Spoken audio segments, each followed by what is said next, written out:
books in the biz. I am the biz part, Dan Paulson. I am joined by the books part, Rich Veltre. And we got some interesting stuff to talk about today because I don't know if any of you saw in the news. I think everyone heard about it, Rich, because it was kind of all over the place. Yeah. And it wasn't exactly taken positive, I guess. So, here's where politicians seem to have their head in the sand and sometimes maybe don't realize what's going on. But both Rich and I, after our last week's meeting, we were kind of looking at, well, what should we talk about? And that was about the time Bidenomics came out. Bidenomics, kind of like Reaganomics, except worse. That's kind of what I took from it, Rich. But Yeah. you are definitely the financial expert, so I'm gonna follow your lead on this one. I kind of took the reins last time, but this time I want to hear what the finance guy has to say about Bidenomics and why we should care. Yeah. So Well, take it away, sir. I always find it interesting that, you know, we get a new president and the omics just changes to that president's name, omics, Reaganomics, Clintonomics, whatever, go back and just rechange any of these, names and just, that's what we do now, you know? Um, the thing is, I always have a problem when these things come out because the government can't do anything in a short term, in a short term effect. Everything becomes a long process and everything is, we'll pay for it later. And so it becomes really difficult to kind of drill down into what Bidenomics even is. Everybody just assumes, Well, well, it's he on did all this it's stuff. on the website, Rich. It's on the Hmm? website. It Uh, is the best piece of it's, word salad you're going to get. yeah. It's doing things from the middle out and the bottom up, which Hmm. means what? It means, I don't know. To me, it means nothing. To me, it means nothing. Okay. What I did see is, there are things on the internet. Okay, because I blame the media a little bit because I'm looking at it and saying, you want to push it a certain way, you're going to do that. And as much as you want to say you're down the middle and you're, not influencing, you're a writer and you're a person. So your influence is going to be what your beliefs are. So I get trouble going through some of the media sometimes because I'm trying to read and get some kind of factual backup for what they're saying.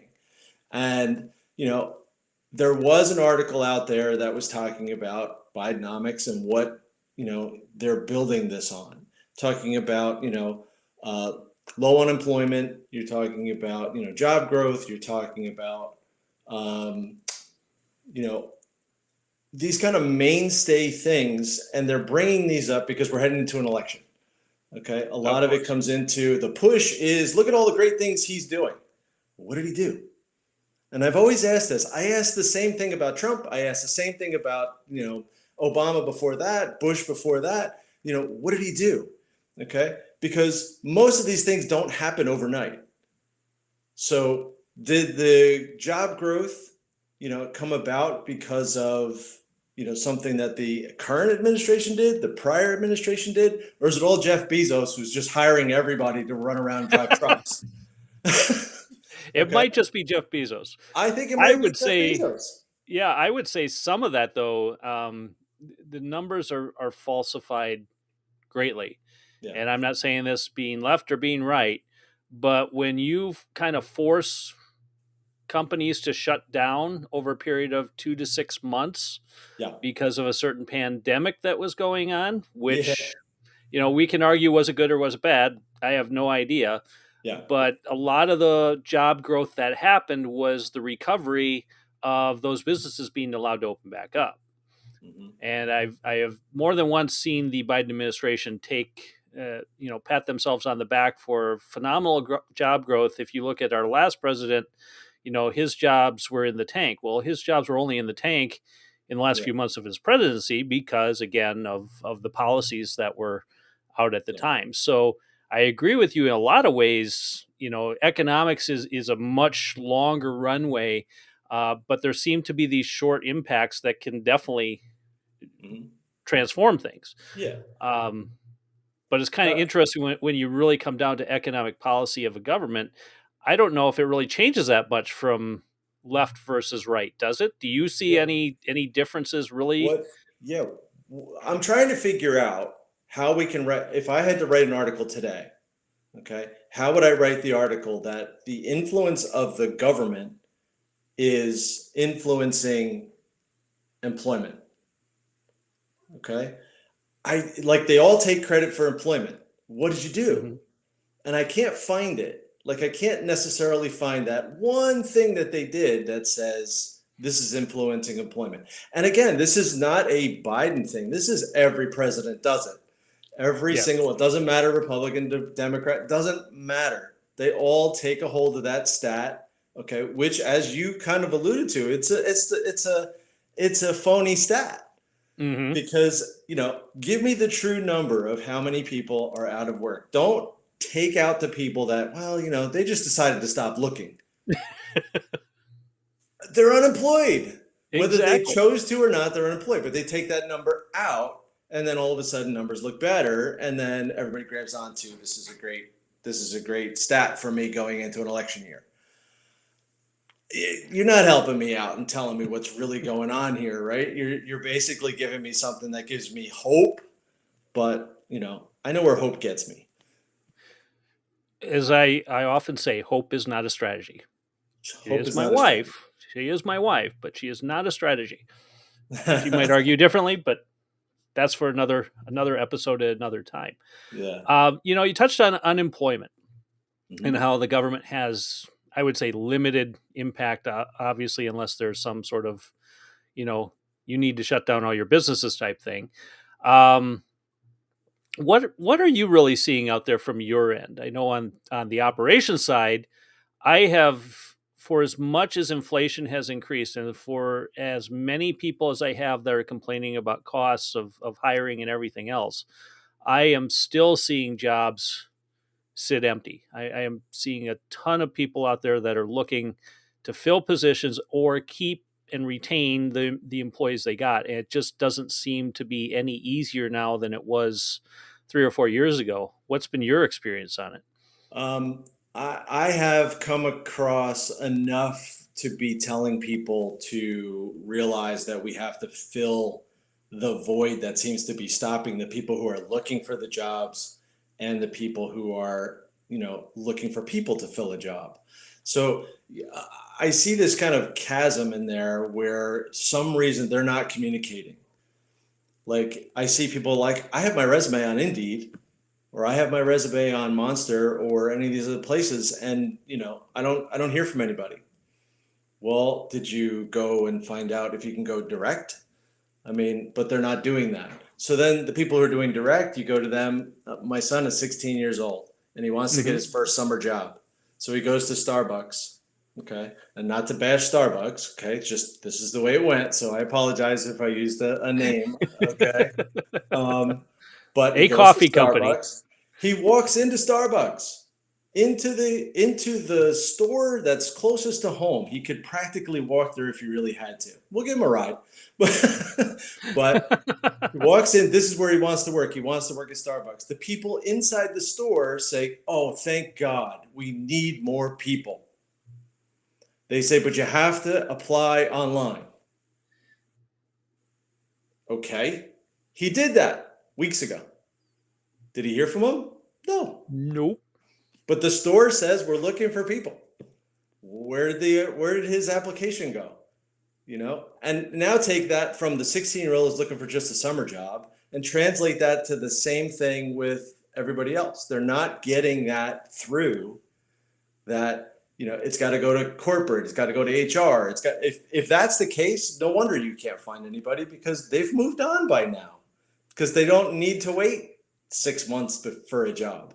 They're looking for something now that they could do during the summer, and So, that's the what do cheapest you think labor you can get. Bidenomics is going to do about this? Because this is interesting. This is not anything that a government, let alone do you want a government agency creating a website to try and match up employers with employees? Because A, it'll take 10 years to do. B, it's going to cost 20 times as much as it should. C, when they launch it, it's not going to work. If anyone remembers the healthcare website, that's kind of how things work around here. So, Yeah.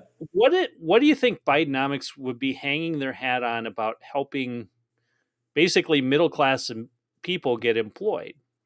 I haven't really seen much other than, again, the word salad about they're going to, try to spur job growth, but where are they going to do it? And are there actually openings in the areas that they're talking about? I mean, in my world, if you are in the trades, construction, plumbing, electrical, concrete work, masonry, anything, you can pretty much write your check because those guys are struggling to find enough help to build the buildings that are still going up despite what the interest rates are right now. Um, I don't see them putting money towards those types of jobs. Do you? No, I think, like you said, usually I think this comes down to the way that Biden could take real credit for it is if there was something to do with the payroll taxes, right? Or the Mm. something that's directly employee related. The cost of the employee shrinks in some way, and that is an incentive to say, okay, I can bring people in at a couple dollars more, or I can make a decision that I can bring more people on when I was basically keeping everything really tight. Um, that I could see as being a direct correlation. The one thing I have to mention here, though, is there was one piece of what I was researching for today's call. One piece that I'm very happy about is the fact that it really looks like, and it's kind of got twofold piece to it. Um, it feels like one of the things that he did early in his presidency was passing these incentives for factory building and for green energy and for solar or not solar. It'll come to me. But he had all these things that he passed, okay, or they passed with him signing them, okay, that will spur jobs in the future because we've doubled construction of factory in a matter of 15 months. He's doubled the manufacturing facility expansion, which I think you and I had talked about in the past. This is one of the things that we really hope for because the issue that came about under Trump when he kind of was dealing with the pandemic and we wound up with that whole supply chain shortage. I Mm-hmm. think everybody's light bulbs went off saying this is why we can't necessarily rely on one place Exactly. overseas to do everything for us. Well, and then Because during the pandemic, you had all the ports, filled up with ships that couldn't get unloaded, and there were ships waiting out in the bay. exactly. Um, there is a challenge when you're sourcing everything from overseas, and I think you're right. That's where we've seen more either reshoring here in the U.S. or bringing it to places like Mexico or Canada, where Right. instead of worrying about a ship bringing it in, you can drive it across the border, which is a Right. lot easier in many ways. Right. And the only thing that I have to add to that is that, there's a short term versus long term argument, right? There's a long term effect of that. And it goes right back to what we started talking about when we first opened the podcast. You know, is a long term effect. Government signed a law in 2001. Okay. We're in 2003. And we're just seeing that finally it's doubled in construction costs. But we know those things take a couple of years. Okay. Hmm. So what happens if Biden doesn't get reelected? Okay. Does the next president take credit for it? Right? I I would mean, say yes, and it then to change probably, things. right? But the job growth supposedly is to put people in those factories. I hope we have the workers for it, but I think that it's a good start because I think it means we have to rebuild supply chain within the US. Yes, we have allies and we have all this political side of it, international side of it, but you know, it has to start at home. That it does, and that's really, I think, where we're going to struggle. As we look at the economics thing, you brought up the factory building, so I believe that was the infrastructure bill you were talking about there. Correct. Um, Lots of money poured into. I don't know if it's actually trickled down far enough, but it was, there was lots of money allocated for uh, bringing factories back home, primarily microchips, because I think that was the biggest shortage at the time. Is Yeah. we didn't have enough for computers, we didn't have enough for cars, we didn't have enough for anything, and that was driving costs up. Plus the risk of having all your chip development either in China or in Taiwan, and that, as we're finding out, is becoming a bit more volatile over there. Mhm. If that goes away, what do? Yeah. We are a chip driven society. Yes. Everything, my toaster runs on computer chips On a now. chip. Things change. And while all that's good for big business, he's talking about the middle out and the bottom up. Yeah. Average business size, I think, what, 85% of businesses have 10 employees or less.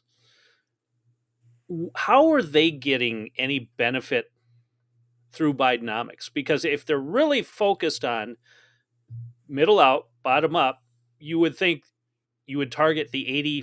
85% of companies out there that really do need help. Like you said, they could use money to pay people a couple more dollars an hour, because that would help them attract talent in that typically goes to places like Amazon, because Amazon can pay a higher wage, or Apple or Intel. Everyone wants to make more money. Yeah. The guy's probably not going to work at the mom and pop shop real long if he's making a couple bucks above minimum wage, when he can go across the street to maybe a larger company and make $15-20 an hour. Yeah. How do you see any of these policies really going to help with that?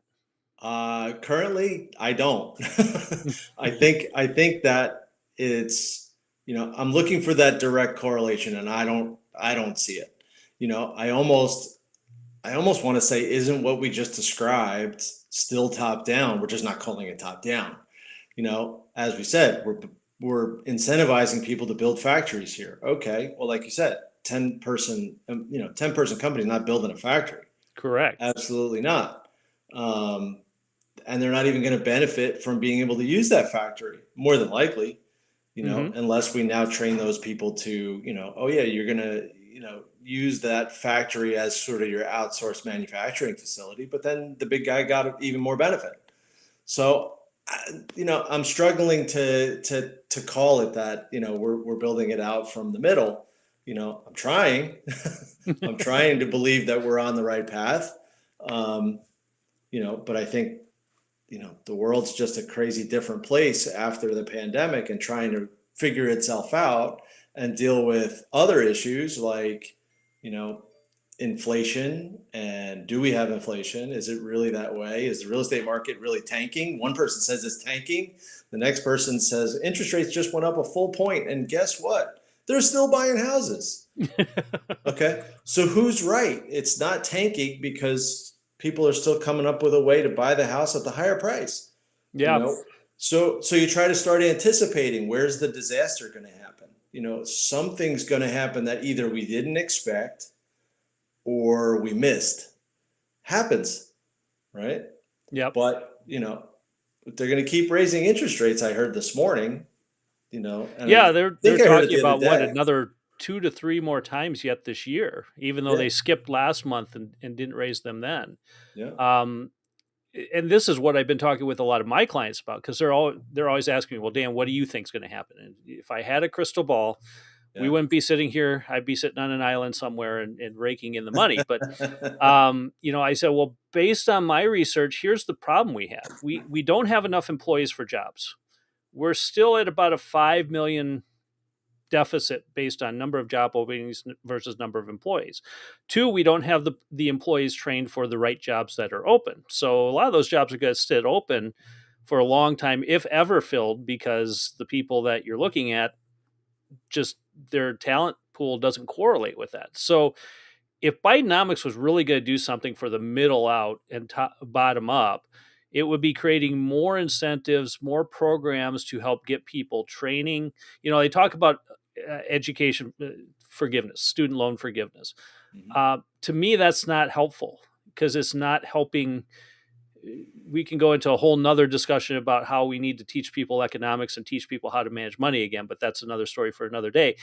But you have kids coming out of school thinking that there's only one solution here, and that solution is go to four-year college. I will tell almost anyone right now that might have been true back when I went to school, but right now I would look at it and say, I would seriously consider trades. I think there's things you can do in business and technology that don't require 4-year degrees that people will pay to train you. You'll learn on the job. You'll make money while you're learning. There's apprenticeship programs that could be paid. Why can't we funnel more money into that and put incentives in place for companies to hire employees, help pay for their training, maybe offset their income costs by a certain amount. I mean, they've done enough tax credits for other reasons. Why not put in place a tax credit where if you hire an employee, you have to pay them at this wage, and we will offset that wage through a tax credit by half their salary or whatever it might be. Incentivize people to go out and find these people who are fit, able, and can work, and really put the wages back at where it is a good employee rate. Now, from the economic side, well, how does that benefit the government? You now have employees that are working that are collecting wages that you can tax. Where if they're not working, they're not collecting wages. Instead, they're using benefits that are provided by the government to allow them to sustain a living. Right. So to me, that's really where, from an operations side, let's give these companies some, if we're going to spend the money, let's give these companies some help. Now we can, again, go into a discussion, where's this money going to come from? Right. Because if it comes out of thin air, we all saw what happened over the last couple of years because of that. We don't see inflation going down. And we also don't see a situation where we're ever going to be able to fill these jobs with enough people living here. So when people were asking me about that, I would say, well, you don't want the results of getting the employment level to where the jobs can be filled, because that would require a very bad recession or a depression to finally get to that level. And I think you would agree there. I mean, if there's just not enough people to fill the positions, by the time you equalize that out, inflation would be through the roof, and we would be in serious pain. And they're still talking about raising rates, as you pointed out. Yep. Yep. I don't want to see that at all. Neither do I. But I think you're 100% accurate, and you're hitting that same point, that, this trickle down thing is I think sometimes I can see it working, sometimes I'm kind of on the fence with the two of those, basically saying that, because I think that the more targeted you can be, the better. Mm-hmm. So I think that if you want job growth and you want credit for job growth, then deal with the jobs. Don't build a factory. Build a factory because in the long term, it's a good thing to do. Bring the factories home. Okay. But if you're talking about it trickling down to jobs, then you're still talking about trickling down. Right. So you're still, you're basically saying we don't do that, because this whole thing becomes a political left and right. It becomes well, you do that and we don't do that. But they're doing the same thing. It doesn't matter who's in charge. They do the same thing. And they keep spending. Okay. No one ever attacks the spending. They try to. They put, big things on that. Oh yeah, we came to a deal on the debt ceiling, which allows people to keep spending money, which only builds more debt. And, I think I saw somebody projected out in the next 20 years, we'll get to $54 trillion in debt, which is $3.24 trillion a year in interest. And it was a few short years ago, that was the entire budget. And we were still spending over that. I mean, somewhere along the line, someone's got to realize that's not sustainable. You've gotten lucky, okay, because what happens is you spend your budget, and this is a mentality. Maybe this is another conversation, but the mentality becomes, well, you spend your budget or they take it away from you next year. And I don't think that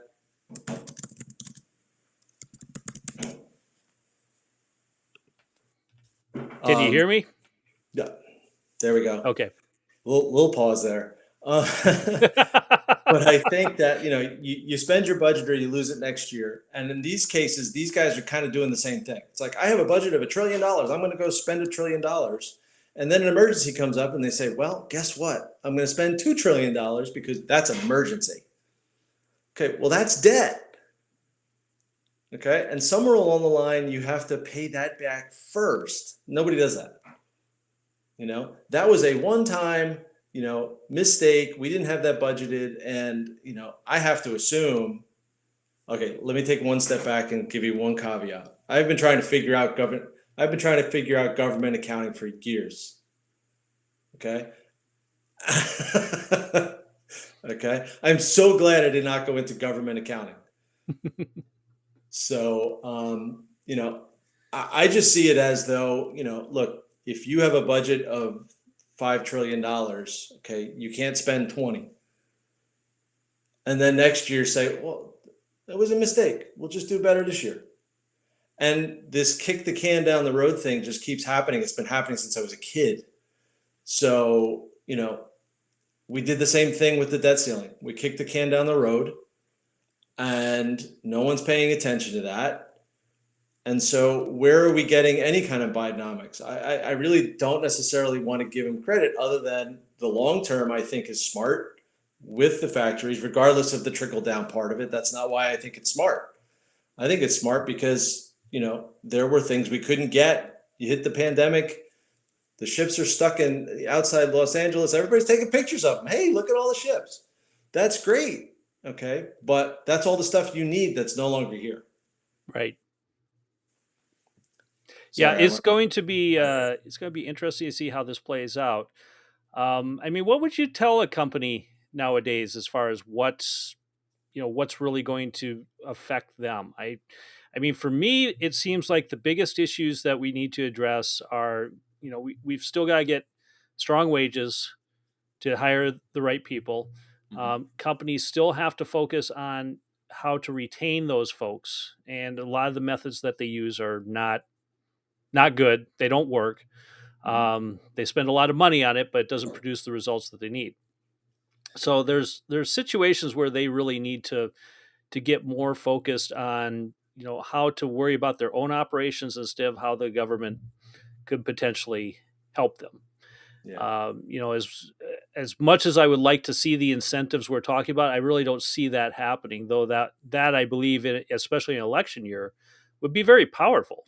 If you're putting incentives towards getting people employed and helping offset some of that labor costs, it's going to be very strong push for you. I think whether you're Democrat or Republican in that reflection. Yeah. But that's really not what I see happening here. I see a lot of talk. I see a lot of word salad, and I think companies are just going to have to tighten up their bootstraps, figure out how to pay people more or offer better incentives, and more importantly, offer better training and coaching for a generation that has grown up with that. We've talked about this in the past, and I think as you look at it from the financial side, what are companies doing to focus on workplace culture and increasing employee wages and increasing employee training that maybe they're not putting that money there, because the only other solution is automation, and it's probably a combination of both. You have to do, you're going to have to automate some things because you're just not going to be able to fill the positions, and the other side is you're going to have to put yourself in a position where you can retain your best talent and make sure they're not looking elsewhere. Yeah, I think the key words there that I picked up on was company culture.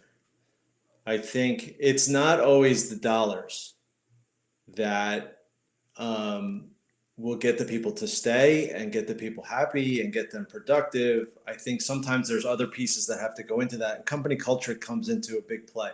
When I'm working for somebody I really like, I'm not out looking for the next $2 because I don't know what that's going to bring me on the other side. So, I basically look at any employees that I know personally that are, talking to me directly. I say, do you like your job?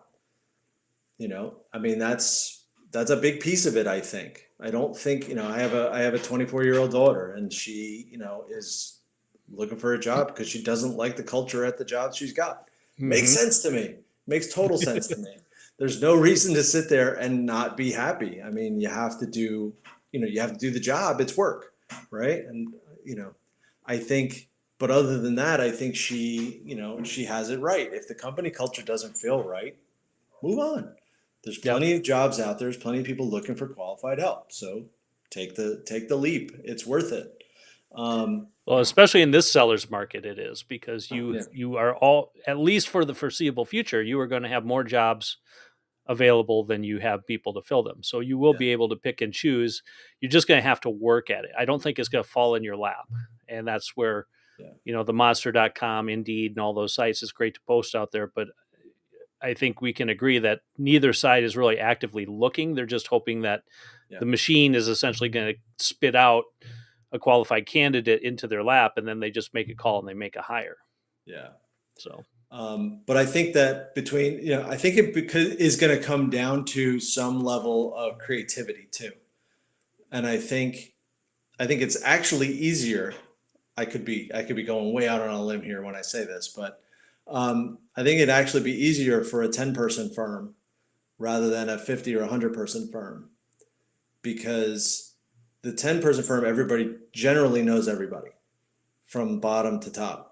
When you mm-hmm. get to the 50 to 100, it doesn't necessarily mean that you have the ability to just walk in the CEO's office. You know, it becomes a little harder when you get a little bigger. So I think the creativity is what I'm looking for. I'm looking to see who's being creative with how they're keeping their people happy. So they're staying. So they're not joining the ranks of all the people looking for other people. They have people that have worked for them a long time. They're loyal. You find a way to reward the loyalty, and as long as they're doing a good job, then you're getting what you need. The challenge is going to be finding that ability to grow in your position. When you're talking about a 10-person company, there's not a lot of vertical movement that goes on. So in many cases, the job you're in today will be the job you're in 2 years from now, and potentially the job you're in 10 years from now. Not Mhm. always true, but different companies grow at different paces. So Yeah, if your company is kind of a slow growth, steady Eddie, you won't have to worry about getting fired, but you're also going to be doing the same thing you've been doing. I think that becomes a deterrent for a lot of younger people. And that's where they're going to have to figure out how to keep that job fresh and engaging and not just the same old mundane stuff, because that's really where you lose people. yeah, So trying to find ways to either provide more autonomy or opportunities for growth, or looking for your team to spur maybe the growth instead of just relying on it from the top down, which a lot of small companies do. It's the owner driving the business and not the staff. So that's where it's really going to be interesting to see what happens. yeah. I can see that. I can understand that. I think that's where I'm looking for that creative idea that I haven't seen before.